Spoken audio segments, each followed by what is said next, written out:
Graça e paz, irmãos. Amém? Vamos abrir as nossas Bíblias no livro de Mateus, capítulo 3, versículo 1.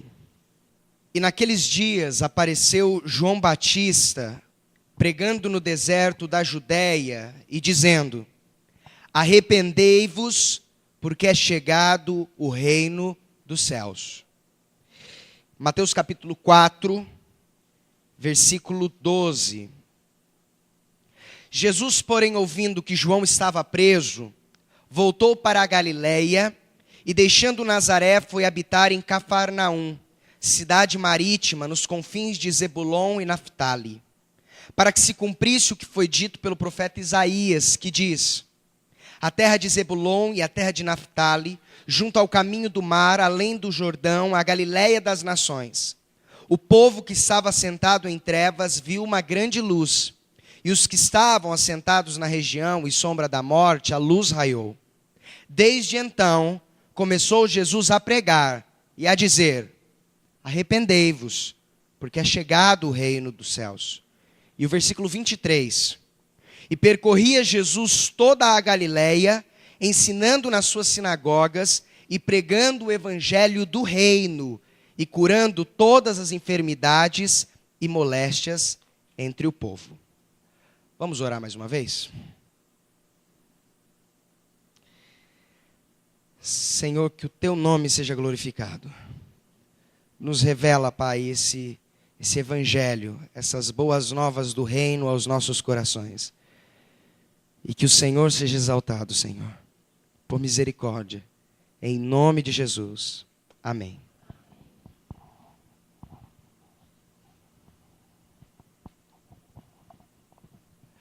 Antes do ministério de Jesus começar, o seu precessor, aquele que veio antes dele anunciando a sua vinda, ele anunciava que Jesus viria, mas a mensagem dele essencial, em decorrência agora do aparecimento de Cristo, era: arrependei-vos, porque é chegado o reino dos céus. E aí João Batista aparece Jesus, ele anuncia Jesus Cristo, ele apresenta o Cordeiro de Deus que tira o pecado do mundo, e se inicia o ministério de Jesus. Jesus é batizado, e quando o seu ministério se inicia, a mensagem de João era: arrependei-vos, porque é chegado o reino dos céus. Mas quando Jesus inicia o seu ministério, a mensagem de Jesus com relação a esse aspecto da mensagem de João, em nada se altera. E a mensagem de Jesus continua sendo: arrependei-vos, porque é chegado o reino dos céus. E além de Jesus realizar curas, realizar sinais, realizar milagres, realizar maravilhas, nós lemos que: e percorria Jesus toda a Galiléia, ensinando nas suas sinagogas e pregando o evangelho do reino. Mas o que seria esse evangelho do reino? E o que seriam essas boas novas do reino? Essas boas novas do reino são tão importantes, mas tão importantes, que me faltar tempo para mostrar para os irmãos todos os textos nas Escrituras que venham a falar sobre o reino de Deus. E sobre a promessa e sobre os planos que Deus tem com relação ao seu reino para nós. Então hoje eu queria que nós dessemos algumas pinceladas e entendêssemos pelo menos um pouco naquilo que o tempo nos permite, com relação ao que a palavra de Deus vem falar sobre o reino de Deus. Deus não nos criou para estarmos ausentes da sua presença. Deus jamais criou o homem e o criou e disse: pronto, está tudo criado, agora eu me vou e deixo você aí cuidando do que eu criei. A Bíblia não diz que isso acontecia. De fato, quando Deus conta a história de Adão e Eva, são muitos raros os detalhes com relação a como era o relacionamento de Adão e Eva com Deus. Mas nós conseguimos ver em Gênesis capítulo 3, pode abrir, Gênesis capítulo 3, versículo 8, que logo quando Adão e Eva pecaram e se esconderam da presença do Senhor, O versículo 8 do capítulo 3 vai dizer assim: e ouviram a voz do Senhor Deus, que passeava no jardim pela viração do dia. Eu não tenho base bíblica para dizer para os irmãos que o Senhor passeava pela viração do dia todo dia. Eu não tenho base bíblica para os irmãos para contar se ele passeava só uma vez no dia, se ele passeava 2, 3, 5. Mas eu sei, pelo que eu vejo nas Escrituras, que o Senhor passeava. Ou seja, o Senhor criou a criação, criou a humanidade e não a abandonou. O Senhor tinha o propósito de ter relacionamento. E depois que o pecado veio ao mundo, a palavra de Deus diz que, em decorrência do pecado, esse relacionamento entre Deus e o homem foi afetado. Abra sua Bíblia em Isaías, capítulo 59, no versículo 1 e 2, a Bíblia diz assim: eis que a mão do Senhor não está encolhida para que não possa salvar, nem o seu ouvido agravado para não poder ouvir. Mas as vossas iniquidades fazem divisão entre vós e o vosso Deus, e os vossos pecados encobrem o seu rosto de vós, para que vos não ouça. Ou seja, Deus criou o homem com o objetivo de ter relacionamento com o homem. Mas em decorrência do pecado, esse vínculo de relacionamento tão próximo que existia entre Deus e o homem foi quebrado. E a palavra de Deus aqui em Isaías nos diz de que a vontade de Deus não era deixar de ter esse relacionamento, mas o pecado afastava o homem e Deus desse seu relacionamento. Aliás, o profeta Abacuque, ele vai dizer de que Deus é um Deus tão puro que a iniquidade não pode habitar com ele. Ou seja, nós, homens e mulheres, cheios de pecados, como podemos ter um relacionamento com o Senhor puro e santo, sem nós sermos puros e santos?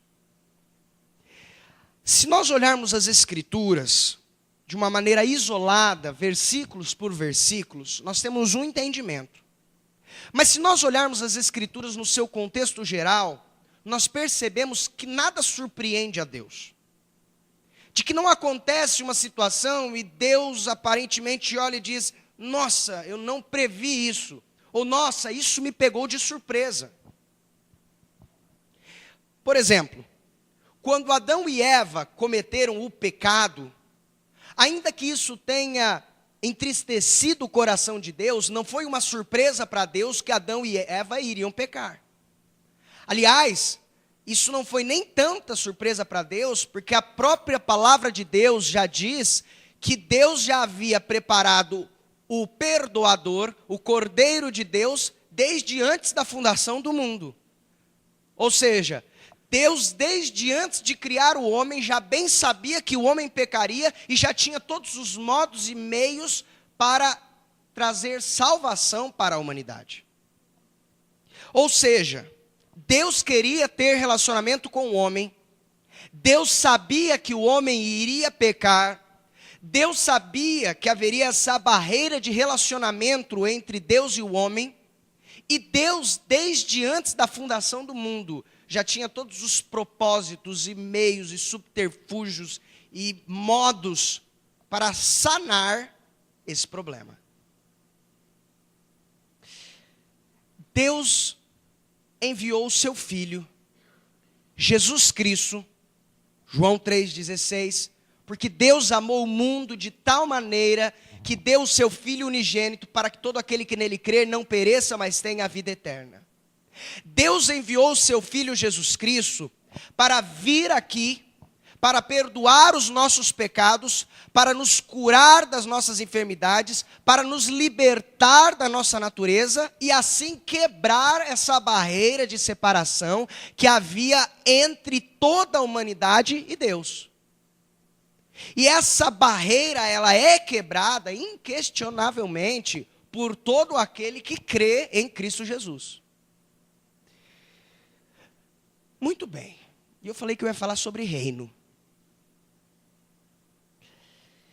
E aí vem João Batista, vem Jesus, Se os irmãos olharem no livro de Atos, Jesus vai e a mensagem continua a mesma. É chegado a vocês o reino de Deus.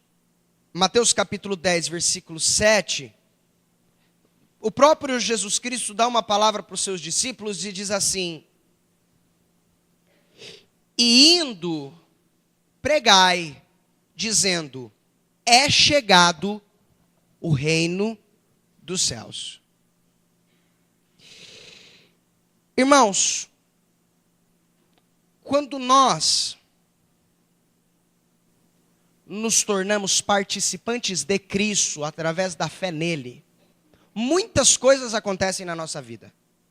Quando você crê na sua inclusão em Cristo, e na sua morte, no seu sepultamento e na sua ressurreição com Cristo, muitas coisas acontecem na nossa vida. Nós somos perdoados, nós somos justificados, nós somos santificados, nós somos libertos, nós somos salvos, nós somos feitos filhos de Deus. Mas há algo essencial que acontece também nas nossas vidas. Nós nos tornamos, neste exato momento, cidadãos do reino de Deus. A tua cidadania é substituída de uma cidadania terrena para uma cidadania celestial, no momento em que você se torna participante de Cristo Jesus. Se você era cidadão terreno, você batalhava pelas coisas terrenas. Se eu me denomino cidadão brasileiro, eu não posso ir batalhar numa guerra pelo exército americano. Se eu sou cidadão brasileiro, os meus objetivos, os meus princípios, as minhas defesas, devem todas serem relacionadas à República Federativa do Brasil. Se nós éramos cidadãos deste mundo, todos os nossos anseios, todos os nossos focos, todas as nossas defesas, todos os nossos maiores desejos eram e deveriam ser, naturalmente, com relação às coisas da onde nós éramos cidadãos. Mas, através de Cristo Jesus, nós recebemos a cidadania dos céus, mas nós não ainda estamos nos céus. Eu sou cidadão dos céus, mas ainda não estou nos céus. Eu sou cidadão do reino de Deus, mas ainda não me encontro no reino de Deus. Eu sou cidadão do reino do Senhor, mas eu não faço parte desse reino ainda em pessoa. Eu tenho o meu passaporte.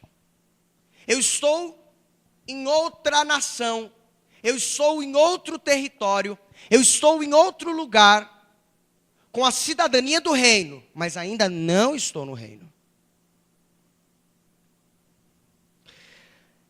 Em João capítulo 3, versículo 3, em João capítulo 3, versículo 3, Jesus, conversando com Nicodemos, chega a esse príncipe dos judeus e diz assim: Jesus respondeu e disse-lhe: na verdade te digo, que aquele que não nascer de novo, não pode ver o reino de Deus.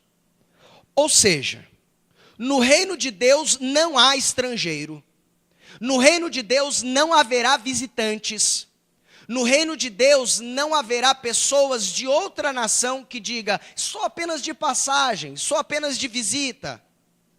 Eu posso hoje pegar e comprar uma passagem e ir para vários países, mesmo não sendo cidadão deles. Mas no reino de Deus, não. E no reino de Deus você não pode nem ver foto. No reino de Deus você não pode nem dar uma olhadinha. Porque o Senhor disse que somente poderá ver o seu reino aquele que fizer parte como cidadão do reino. E só faz parte como cidadão do reino de Deus todo aquele que nasceu de novo. Porque a sua primeiro nascimento, quando você nasceu do seu pai e da sua mãe, você nasceu como cidadão da onde? Do reino de Deus? Não. Eu e você nascemos como cidadão do mundo, desse reino terreno aqui. E aí, não há como substituir a minha cidadania deste pela cidadania de outro reino, no caso, o reino de Deus. Então é necessário o seguinte, que eu morra e que eu nasça de novo, e venha a nascer de novo como um cidadão do reino de Deus. Um pouco complicado. Em João capítulo 1,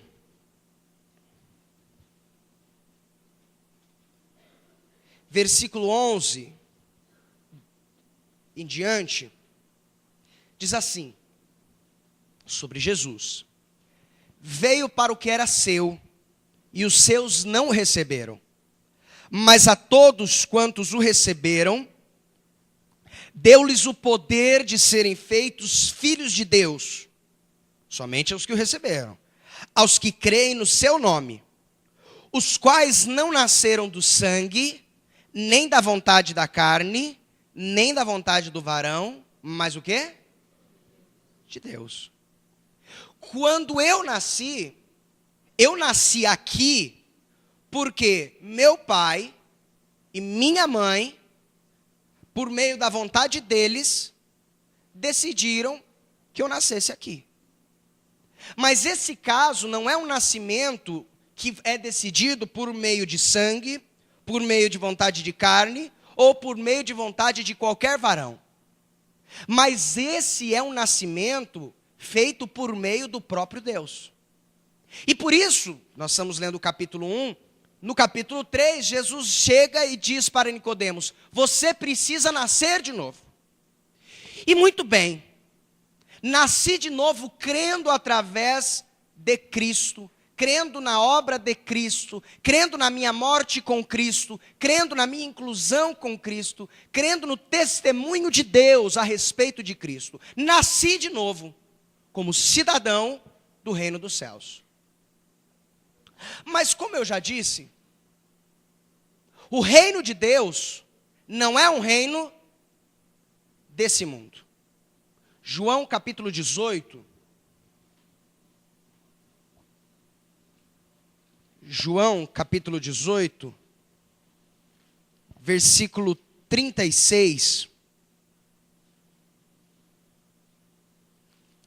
Diz assim: respondeu Jesus: o meu reino não é deste mundo. Se o meu reino fosse deste mundo, lutariam os meus servos para que eu não fosse entregue aos judeus. Mas agora, o meu reino não é daqui. Então Jesus está falando que o reino dele é aqui? Não. E aí sabe o que acontece com os discípulos do Senhor? Os discípulos do Senhor, vai aí no capítulo 17. Última oração aqui que está escrito do Senhor, versículo 14. João 17, 14. Olha só Jesus orando ao Pai. Dê-lhes a tua palavra, com relação aos seus discípulos, e o mundo os odiou. Por quê? Porque não são do mundo, assim como eu não sou do mundo. Não peço que os tires do mundo, mas que os livres do mal. Não são do mundo, como eu do mundo não sou. Então, Jesus ele diz assim: eu não sou daqui. A minha cidadania não é uma cidadania daqui. A minha cidadania, o meu povo, a minha terra, a minha nação, não é o Brasil. No caso de Jesus, a nação dele não era Israel. O povo dele não era Israel. O povo dele era o povo do reino de Deus. Ele disse: eu posso ter nascido aqui, mas eu não sou daqui. Eu não sou desse mundo. E ele olha para os discípulos dele e falando ao Pai, disse: Senhor, esses aí também não são daqui, como eu também não sou daqui. Eles podem ter nascido inicialmente como cidadãos daqui, mas eles nasceram de novo. E eles nasceram não mais como cidadãos daqui, nasceram como cidadãos do reino de Deus. Em Colossenses, capítulo 1, versículo 13, a palavra diz assim: Ele, Deus Pai, nos tirou da potestade das trevas e nos transportou para o reino do Filho do seu amor. Então ele diz, o Filipe, ele era cidadão, ele era participante de um reino. Esse reino ele chama de reino da potestade das trevas, ou seja, reino aonde o poder das trevas governa. Lembram que a Bíblia diz que o mundo jaz no maligno? Muito bem. O Filipe era participante deste mundo.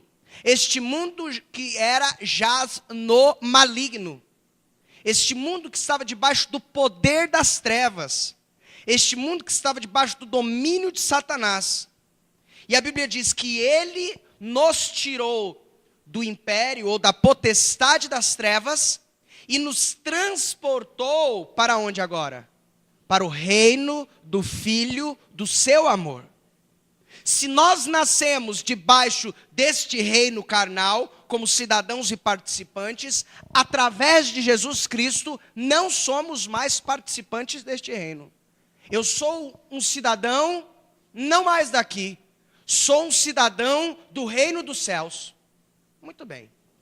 E você poderia perguntar, Filipe, mas se você é cidadão do reino dos céus, o que você está fazendo aqui? Se o Senhor te tirou do império das trevas e te transportou para o reino do Filho do seu amor, por que Ele não te levou já para ficar no reino? Ou você quer ficar aqui? Ou você acha melhor ficar aqui? Não, de modo algum. Aliás, como dizia Paulo, porque para mim o viver é Cristo e o morrer é lucro.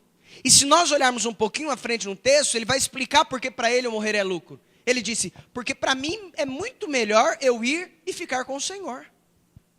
Ou seja, é muito melhor eu morrer e ir com o Senhor. Mas nesse caso eu vou ficar, e olha só o termo que ele usa, por necessidade de vós. 2 Coríntios, capítulo 5. 2 Coríntios, capítulo 5, versículo 20. A palavra de Deus diz assim: de sorte que somos, o que está na sua Bíblia? Embaixadores da parte de Cristo, como se Deus por nós rogasse. Olha que interessante. Qual é a função de um embaixador? O embaixador é aquele que representa a sua nação, aonde? Em outra nação. Tem como eu ser embaixador do Brasil no Brasil? Não. Porque não tem razão, não tem função, eu vou representar o Brasil dentro do Brasil. Mas há a possibilidade de eu ser o embaixador do Brasil, se eu for encaminhado ou para os Estados Unidos, para o Canadá, para o Iraque, para a África do Sul e para onde for. E lá eu sou o embaixador do Brasil. E lá eu sou o embaixador do Brasil e eu represento os interesses de quem lá? Nesse caso, do Brasil. Tem como, se o embaixador, suponhamos que o embaixador brasileiro é encaminhado para o México. Então o embaixador brasileiro foi encaminhado para o México, com o propósito de representar os interesses do Brasil no México. Se ele começar a representar os interesses do México, sabe o que vai acontecer? Ele vai perder o seu cargo de embaixador, porque ele não está cumprindo a função de embaixador pela qual ele foi colocado lá. E a Bíblia vai dizer que esse mundo aqui não é o reino do Senhor. Jesus ora ao Pai e diz, Pai, esses discípulos, eles não são deste mundo, mas eu não peço que o Senhor os tire do mundo. Olha só, eles não são daqui, mas ainda eu quero que o Senhor não tire eles daqui. Livra eles do mal, mas não tire eles daqui. Por quê? Porque eles vão representar o reino de Deus aqui. Representar anunciando o quê? O texto está dizendo: de sorte que somos embaixadores da parte de Cristo, como se Deus por nós rogasse. Ou seja, vocês serão os porta-vozes do rei, aqui, nessa nação que não é a nação do rei. Vocês vão ficar aqui, não como cidadãos daqui, mas vocês vão ficar aqui como representantes do reino de Deus, com o objetivo de serem porta-vozes da palavra de Deus aqui, para que mais e mais pessoas venham e se tornem cidadãos do reino de Deus. Você, se é um cidadão do reino, não está aqui para satisfazer as tuas vontades. E se você começar a satisfazer as tuas vontades, cuidado, porque você pode perder o seu cargo de embaixador e, por consequência, a sua cidadania celestial. Guarda o que tens, para que ninguém tome a tua coroa. E é interessante esse texto: guarda o que tens para que ninguém tome a tua coroa, não é? Porque todos aqueles que são cidadãos do reino, aqui, são também embaixadores do reino. E sabe qual é a nossa posição no reino de Deus? Abra sua Bíblia em Apocalipse, capítulo 1, versículos 5 e 6, e da parte de Jesus Cristo, que é a fiel testemunha, o primogênito dos mortos e o príncipe dos reis da terra, aquele que nos ama e em seu sangue nos lavou dos nossos pecados. E olha só o versículo 6. E nos fez reis e sacerdotes para Deus e seu Pai, a Ele glória e poder para todos sempre. Amém. Agora abra no capítulo 5, versículo 9. E cantavam um novo cântico dizendo: digno és de tomar o livro e de abrir os seus selos, porque foste morto e com o teu sangue compraste para Deus homens de toda a tribo e língua e povo e nação. E para o nosso Deus os fizeste reis e sacerdotes, e eles reinarão sobre a terra. É porque haverá um novo céu e uma nova terra. E se nós somos representantes do reino aqui, aí nós conseguimos entender um pouco melhor Mateus, capítulo 6, versículo 33, que vai dizer assim: mas buscai primeiro o reino de Deus e a sua justiça, e todas essas coisas vos serão acrescentadas. E se nós olharmos que coisas eram essas eram as coisas que se preocupam no dia a dia, como o que comeremos, o que beberemos, ou com que nos vestiremos.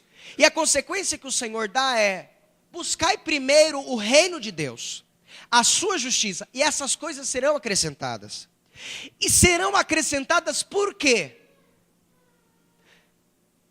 Gente, o embaixador, o carro que ele anda aqui, é o carro dele? Não, é o carro do reino. E quem bota a gasolina? É o reino. E quem faz a manutenção? É o reino. E ele tem que se preocupar com a roupa dele? O reino vai falar: vamos deixar você aí sem roupa? Não, o reino vai organizar a roupa para ele. E aliás, e a casa que ele vai ficar? Como é que ele vai fazer sem casa aqui? Não, o reino organiza a casa para ele também. Todo embaixador não precisa se preocupar com as suas coisas, porque como ele é um representante de uma outra nação, é a nação que se responsabiliza por todos os seus gastos e despesas. Buscai primeiro o reino de Deus, a sua justiça, e essas coisas, embaixadores, isso aí vai ser acrescentado. Isso aí fica tranquilo, que a nação consegue bancar você.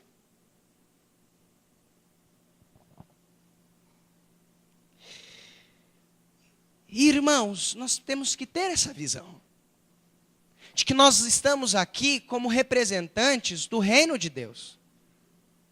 Nós não estamos aqui para os nossos bel prazeres.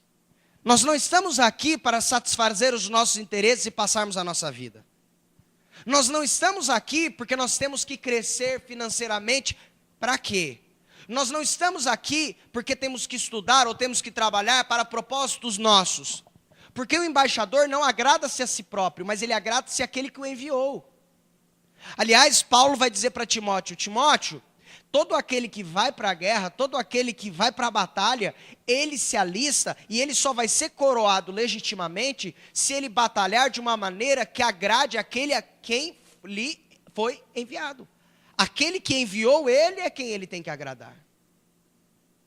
E sabe por que tudo isso eu falo para os irmãos? Porque essa, portanto, é a conclusão que entra Colossenses, capítulo 3, versículo 1 e 2, que diz assim: portanto, se já ressuscitastes com Cristo, ou seja, se vocês nasceram de novo e hoje são cidadãos do reino e estão aqui como embaixadores do reino, portanto, se já ressuscitastes com Cristo, buscai as coisas que são da onde? De cima, onde Cristo está sentado à destra de Deus. Pensai nas coisas que são de cima e não nas que são. Por quê? Porque você não é mais daqui. Você não faz parte mais daqui. E se você não faz parte daqui, a sua mente não pode ser as coisas daqui. Porque já estáis mortos, e a vossa vida está escondida com Cristo em Deus, ou seja, no reino, porque Cristo está assentado à destra do Pai, aonde?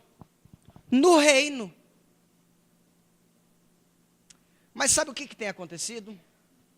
Abre a Bíblia de vocês, Filipenses 3, versículo 18 e 19, diz assim: porque muitos há, dos quais muitas vezes vos disse, e agora também digo, chorando, que são inimigos da cruz de Cristo. Agora dá uma olhada no 19.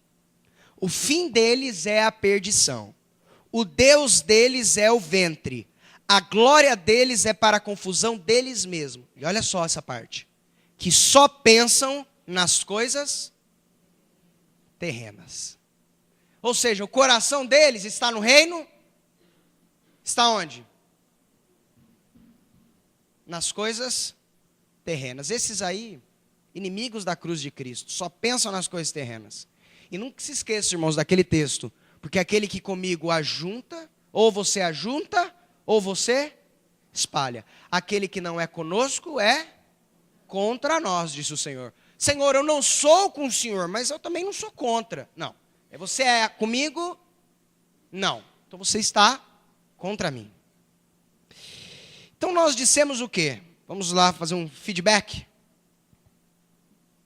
Através de Jesus Cristo, o Senhor quebrou a barreira do relacionamento que Ele quer conosco.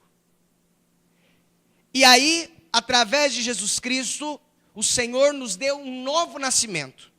E através desse novo nascimento, nos tornamos participantes do reino de Deus. Através desse novo nascimento, nós nos tornamos participantes do reino, mas não somos de imediato levados para o reino. Continuamos aqui.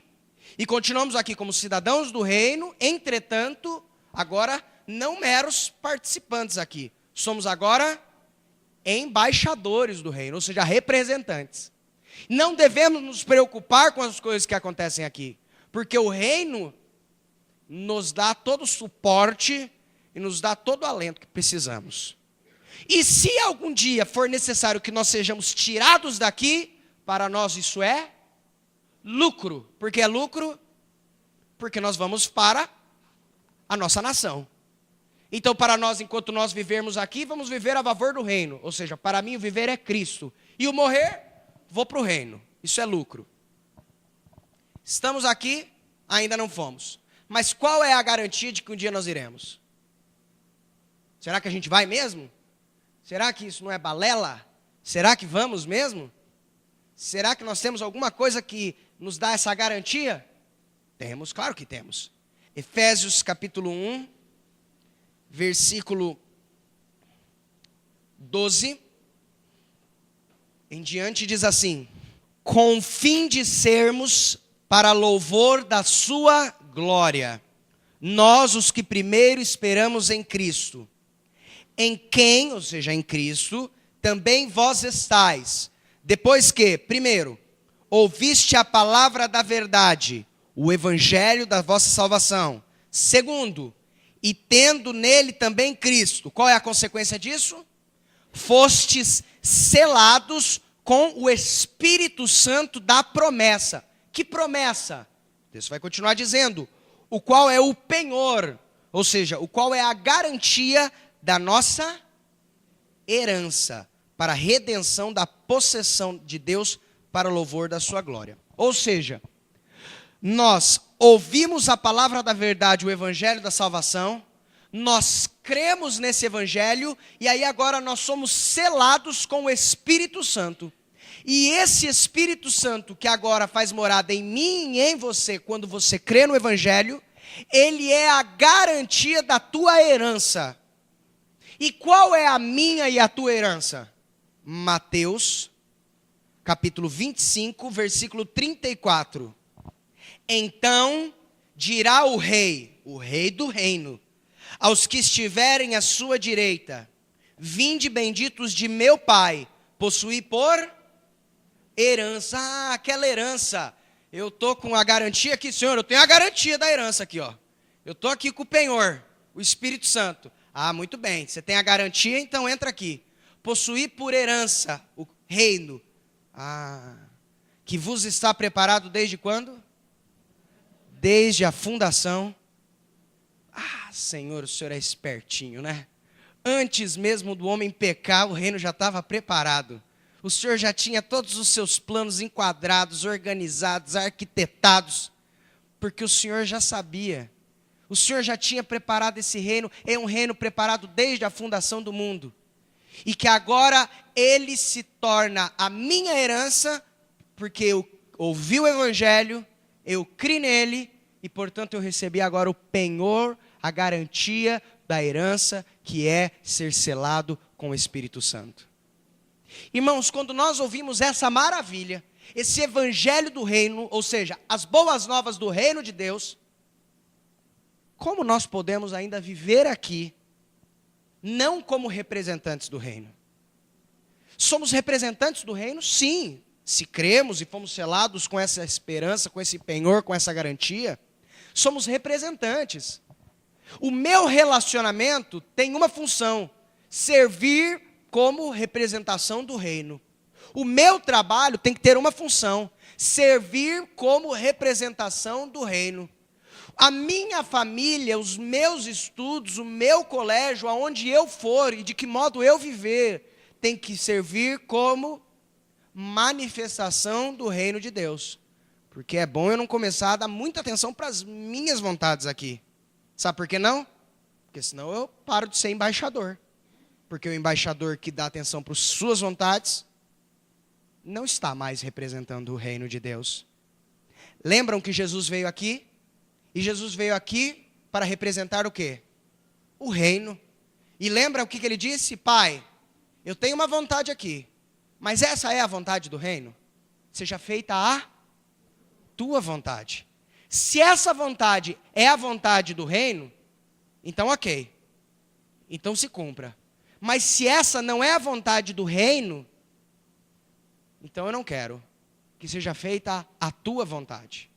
E por isso, irmãos, último texto, é que quando o Pai ensina através de Jesus, porque lembra que Jesus, tudo que ele falou foi, como ele disse, ensinado pelo Pai.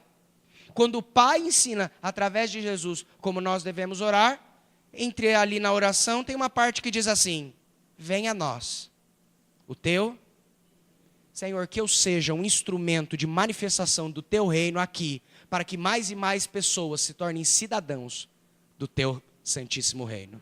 Amém? Amém.